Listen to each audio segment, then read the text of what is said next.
सभी को नमस्कार। मेरा नाम उदय सिंह है। हम यहाँ हर वीडियो में मैथ्स के एक एक टॉपिक को लेकर के उनको कवर करेंगे और उनकी जो क्वेरीज आएंगी उनको भी क्लियर करेंगे। Today class 7 maths chapter number 4 simple equations. आज हम सिंपल इक्वेशन पर चर्चा करेंगे कि what is the simple equation and something your mind, read your mind। Generally हम इस इक्वेशन को किस तरह से समझ सकते हैं, किस तरह से हम इक्वेशन को लिख सकते हैं और ये हमारे लिए क्यों जरूरी है। Relation of the sum thinking with a number, मतलब यदि हम कुछ सोचते हैं कि हमारे पास कुछ है, समथिंग है, उसमें कुछ हम ऐड कर दें तो एक रिलेशन बनता है, उसी को हम इक्वेशन कहते हैं। एज फॉर एग्जाम्पल, यदि क्लास में कुछ बच्चे हैं और उनको कहा जाए कि उनके पास कुछ बुक्स हैं, how many books in your bags, अब विदाउट काउंटिंग वो क्या कंसिडर करेगा। अब यदि काउंटिंग करे, वो सोचे कि वी हैव दिस 6 सब्जेक्ट्स, तो ऑल कॉन्फिडेंस के साथ कहेगा कि मेरे पास 6 बुक्स हैं। क्यों? क्योंकि उसको मालूम है कि 6 सब्जेक्ट्स हैं तो 6 बुक्स होंगी। हाउ मेनी नोटबुक्स, तो वो कहेंगे 6 नोटबुक्स हैं। बट रैंडमली उसको एक बैग की सारी बुक्स उठा करके दूसरे बैग में रख दी जाए और विदाउट काउंटिंग के हम पूछें कि उसके बैग में अब कितनी बुक्स हैं, तो क्या कहेंगे? वो कंफ्यूज हो जाएगा कि उसके बैग्स में अब कितनी बुक्स हो गई।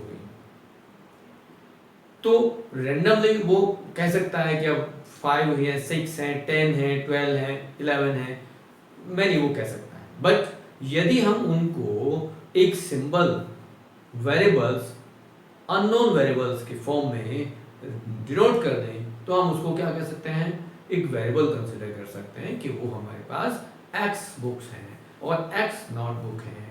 x मीन्स एक ऐसा नंबर जो अननोन है, जब तक हम उसको डीप में जान ना लें, काउंट ना लें, कंफर्म ना कर लें, जब तक वो अननोन है, और अननोन है जब तक हम उसको वेरिएबल की फॉर्म में कंसिडर कर लेते हैं। सेकेंड एग्जांपल लेते हैं।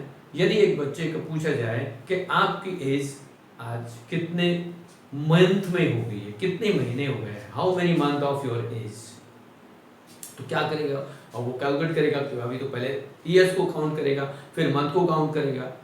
जनरली हम क्या कहते हैं कि उसको कंसिडर करें कि एक वेरिएबल की फॉर्म में लिखें कि age of this student be x years and age of this family members as mother, father is y years and grandfather is z years. हम जनरली जिसकी एज हमें मालूम नहीं, हम उसको किसी वेरिएबल से रिप्रेजेंट कर देते हैं, डिनोट कर देते हैं कि यदि इस बच्चे की एज x है तो उसके फादर की एज y होगी, उसके दादा की एज है वो z हो सकती है। इस तरह के रिलेशन को हम एक रिलेशन में रिप्रेजेंट कर दें तो उनको हम इक्वेशन की फॉर्म कहते हैं। अब यहाँ कह सकते हैं कि age, sum of the age of the this children, this students and his father are equal to the age of his grandfather. तो यदि हम ये कंसिडर कर लें कि x इस बच्चे की एज है, y इसके फादर की एज है, और यदि हम उसको ऐड कर देते हैं तो ग्रैंडफादर की एज के इक्विवेलेंट हो सकता है। हमने कोई न्यूमेरिकल वैल्यू नहीं ली। जब हम न्यूमेरिकल वैल्यू लेंगे तो वो न्यूमेरिकल अलजेब्रिक टर्म्स हैं, केवल अलजेब्रा होगा जिसमें न्यूमेरिकल वैल्यूज होंगी। बट जब हम वेरिएबल्स लेंगे तो वो अननोन वेरिएबल होगा, उसको कहते हैं वेरिएबल और अलजेब्रिक टर्म्स इन वेरिएबल। तो यहाँ हम जो इक्वेशंस रिप्रेजेंट करते हैं, उन इक्वेशंस में हमारे पास जो टर्म्स आएंगी वो एक रिलेशन की फॉर्म में आएंगी, उन्हीं को हम इक्वेशंस कहते हैं। यदि हम ये कहते हैं एक बच्चे के पास कोई गुल्लक है, उसमें कितने पैसे हैं, तो वो विदाउट काउंट करे कितने होगा, वो कह सकता है कि 50 होंगे, 100 होंगे, 200 होंगे, 300 होंगे, 100 होंगे। But consider of this money as x rupees, हमें नहीं मालूम कितनी है, तो हम उसको कंसिडर कर देंगे। कई एप्लीकेशंस, कई ऐसे रिलेशन आपको पढ़ने के लिए मिलेंगे कि एक marks of the 2 students in A UT is 20, but how many of the first and how many of the second student marks, तो कितने मार्क्स होंगे फर्स्ट के, कितने सेकंड के होंगे ये नहीं पता, बट दोनों का सम मालूम है। तो 1 को कंसिडर करेंगे x और सेकंड को कंसिडर करेंगे y, तो x + y = 20 हो जाएगा। लेकिन यहाँ हम जो है एक वेरिएबल्स की बात करेंगे, सिंगल वेरिएबल्स की बात करेंगे। तो यहाँ पर हमारे पास जो टर्म्स होंगी वो जनरली हम कहते हैं कि यदि किसी वेरिएबल्स को हम किसी रिलेशन न्यूमेरिकल वैल्यू से रिप्रेजेंट कर दें तो हम वहाँ पर उसको रिप्रेजेंट करते हैं कि इट इज़ बी इक्वेशन। तो जनरल में भी समझ में आ गया होगा कि अब इक्वेशन किसे कहते हैं। जनरली यदि हम कहें कि कुछ अमाउंट है x, उसमें हम कुछ ऐड कर दें और ये कुछ किसी के इक्विवेलेंट हो जाता है, ये इक्वलिटी का सिंबल है, तो तभी हम उसको इक्वेशन कहते हैं। यदि ये इक्वलिटी का सिंबल नहीं होगा तो इक्वेशन नहीं बनेगी।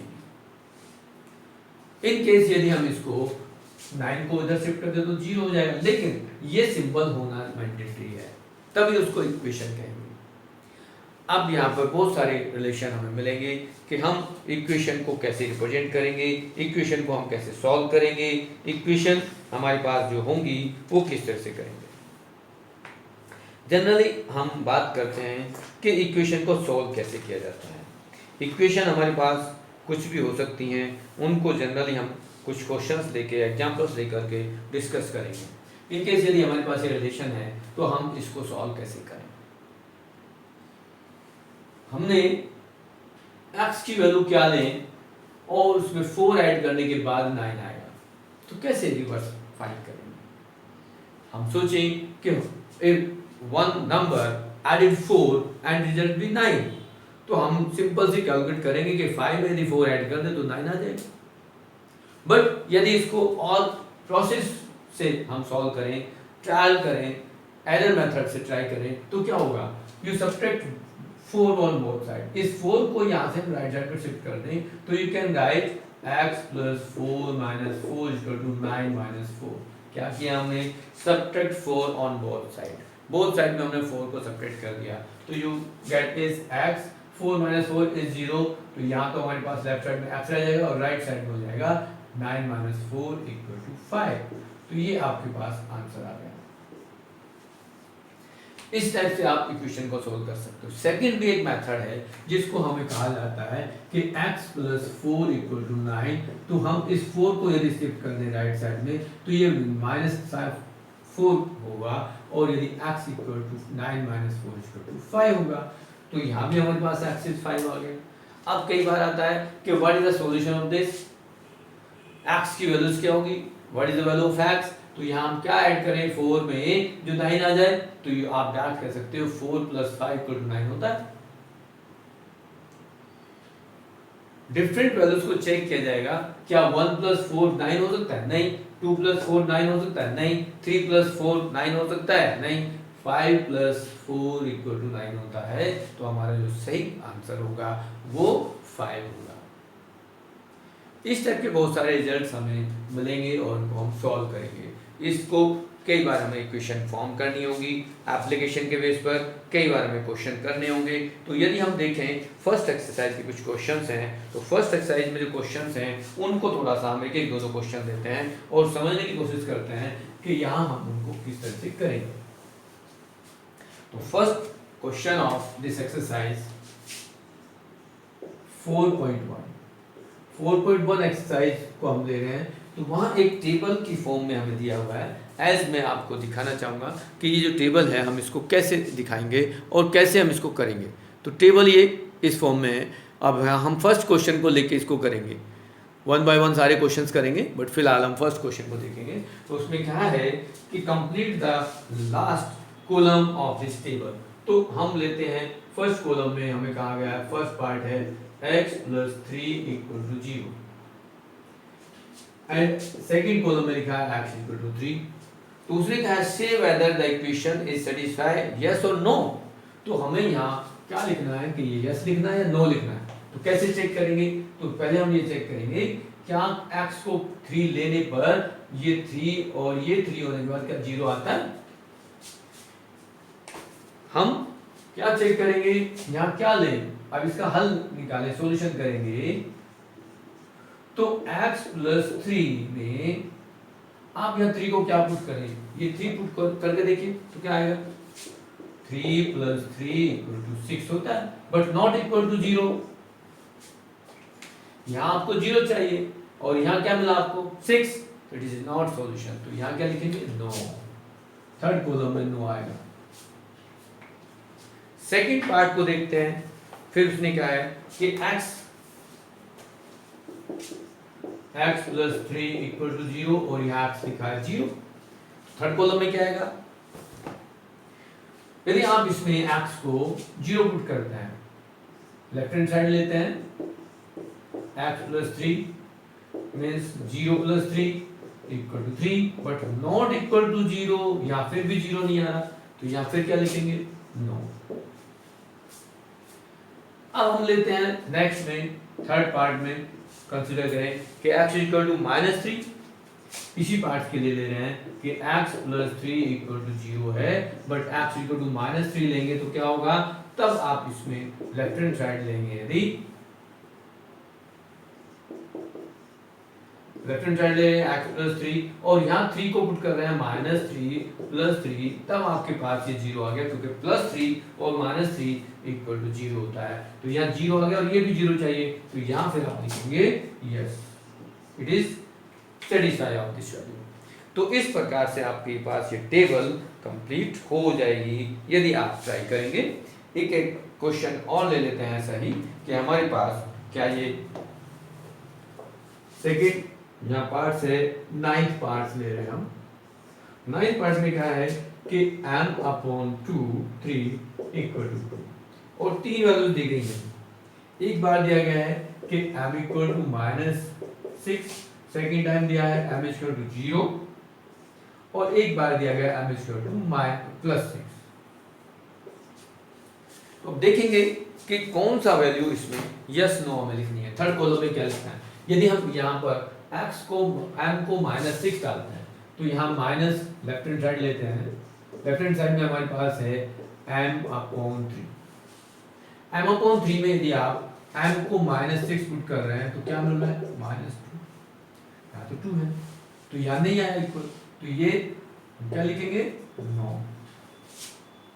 सेकेंड पार्ट में m/3 में आप 0 लेंगे तो 0/3 क्या होगा, 0, तब भी 2 नहीं आया। और थर्ड पार्ट में यदि m/3 को 6/3 कर रहे हैं तब ये 2 आया है, तो 2 पर ये आपका यहाँ पर यस आता है, बाकी में नो आ रहा है। तो अब ये देख सकते हैं कि किस वैल्यू पर किस तरह से ये आपका जो आंसर है वो सही आ रहा है और किस पे नहीं आ रहा है।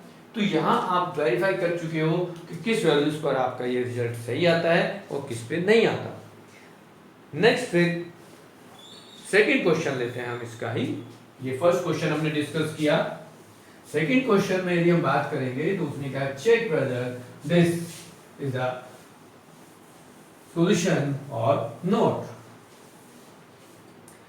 सेकंड पार्ट में फर्स्ट पार्ट लिखा है कि if question number second first part a that n + 5 = 19 और ब्रैकेट में लिखा है n = 1। तो कहा है check whether the value given in the brackets is a solution to given equation or not। क्या ये इक्वेशन का सॉल्यूशन है या नहीं, ये चेक करना है। तो वही काम करना है जो आपने प्रीवियस क्वेश्चन में किया, means taking to left hand side n + 5 and putting the value of n = 1, 1 + 5 = 6 is not equal to 19. So you say is n = not, n = 1 is not solution.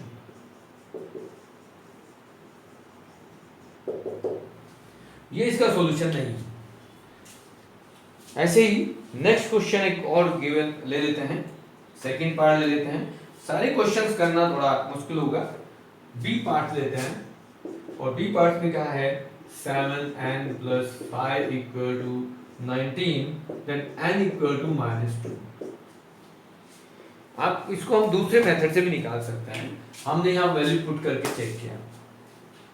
उसने कहा check whether the value of given in the brackets is solution not. तो हम values को n equal to -2 put करके देखते हैं क्या ये इसके इक्विवेलेंट आता है।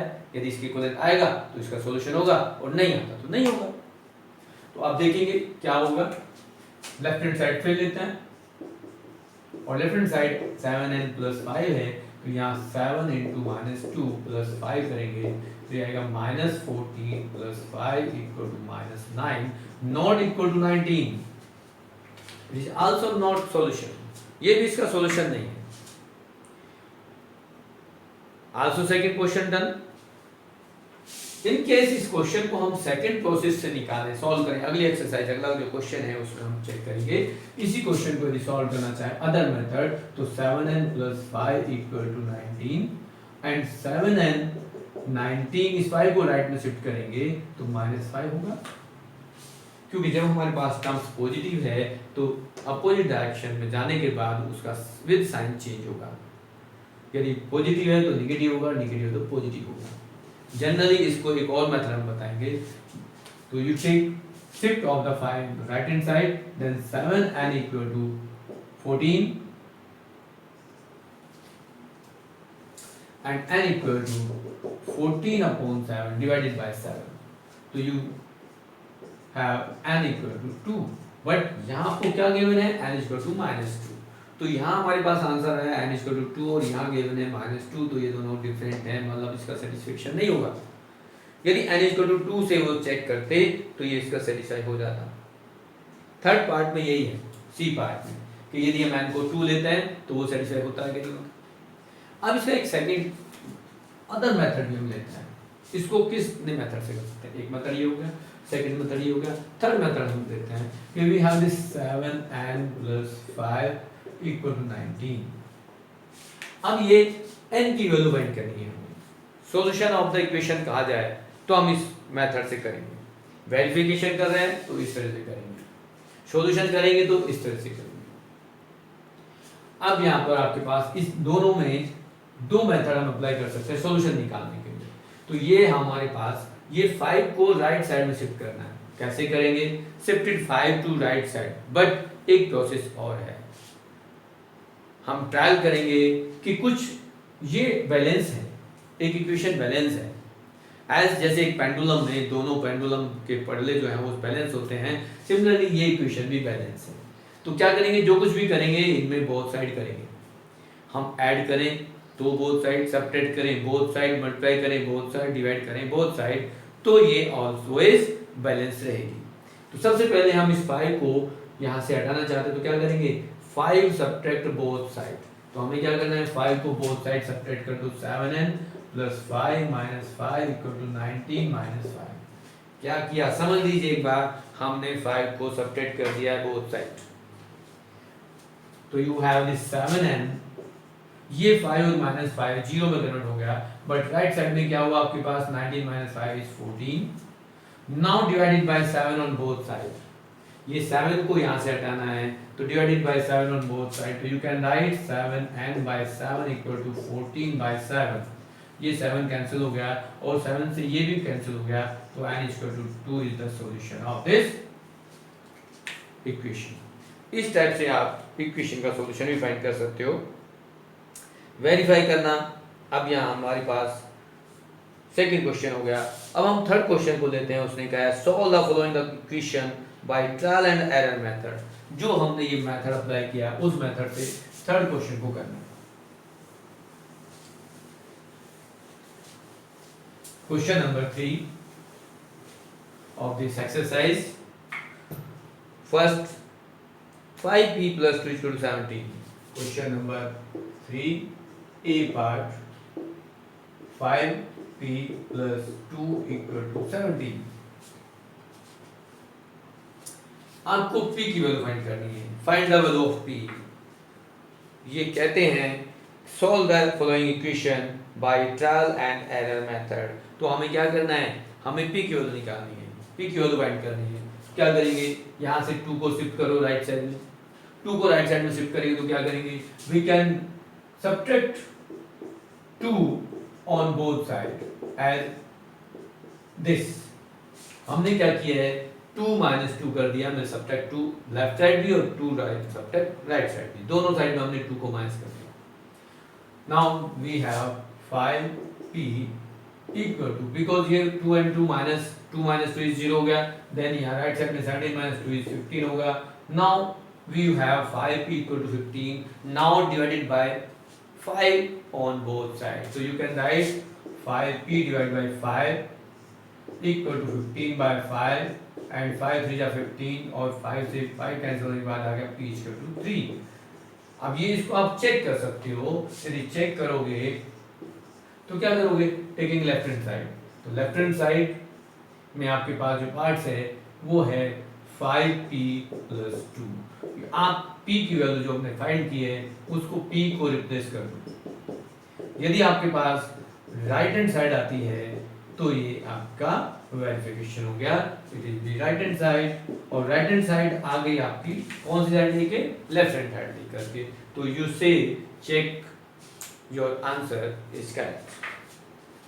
नेक्स्ट जो क्वेश्चन है, क्वेश्चन नंबर 4, क्या write the equation form the following statement. एक स्टेटमेंट दिया गया है क्वेश्चन नंबर 4 में कि sum of the number x and 4 is 9. अब क्वेश्चन नंबर 4 है आपके पास, उसका फर्स्ट पार्ट है, उसने कहा sum of a number x and 4 is 9. उसने ऑलरेडी कह दिया कि x में 4 को ऐड करो और वो 9 के इक्विवेलेंट है. इक्वेशन बनानी थी, बन गई. x में 4 ऐड करेंगे तो 9 हो गया. सेकंड पार्ट भी ले लेते हैं, इसका सेकंड पार्ट लिखा है 2 subtract from y is 8. 2 subtract किसमें से, y minus 2 is equal to 8. अब 2 subtract from y equal to 8, तो ये इक्वेशन बन गई. थर्ड पार्ट लेते हैं, 10 times a is 70. Third part की बात कर रहे हैं, 10 times 2a is 70. किसी a में 10 से मल्टीप्लाई करें तो 70 हो जाता है. तो व्हाट इज a, 10 से यदि 70 को डिवाइड करें तो 7 आ जाएगा. ऐसे ये कहा 3/4 of t is 15. Fifth part है 3/4 of t is 15. रिलेशन ऐसा दे दिया गया कि किसी नंबर का थर्ड फोर्थ ले रहे हैं तो वो 15 के इक्विवेलेंट है. यदि आप इसमें से t फाइंड करना चाहते हो तो क्या करेंगे, इस 3/4 को उधर मल्टीप्लाई डिवाइड कर दीजिए और आंसर आ जाएगा. अभी तो हमें ये कहा गया कि इक्वेशन फॉर्म करना है. ओके, नेक्स्ट क्वेश्चन नंबर 5 में कहा है कि right the following equation in statement form. Statement form में बोला गया क्वेश्चन नंबर 5 को. क्वेश्चन नंबर 5 पार्ट 1 में लिखा है p plus 4 equal to 15. तो आप क्या लिखेंगे, यहाँ लिखेंगे इसके आंसर में the sum of number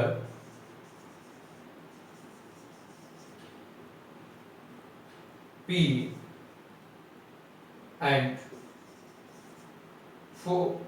4 is 15. इस टाइप से आप नंबर लिख देंगे, आपकी इक्वेशन बन जाएगी. सेकंड पार्ट इस तरह से है, उसमें लिखा है कि m-7, यदि सेकंड पार्ट लेंगे तो m-7 इक्वल टू 3. तो इसका आंसर आपको लिखना होगा कि सब्ट्रैक्ट 7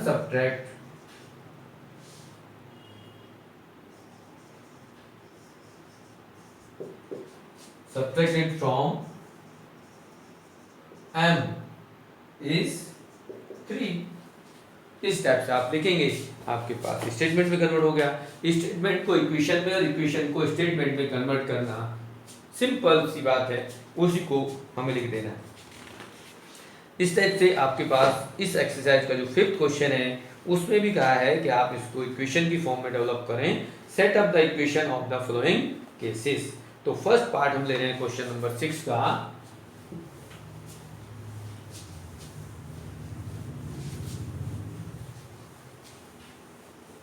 क्वेश्चन नंबर 6 का फर्स्ट पार्ट, उसमें कहा है, इसको पढ़ेंगे पहले.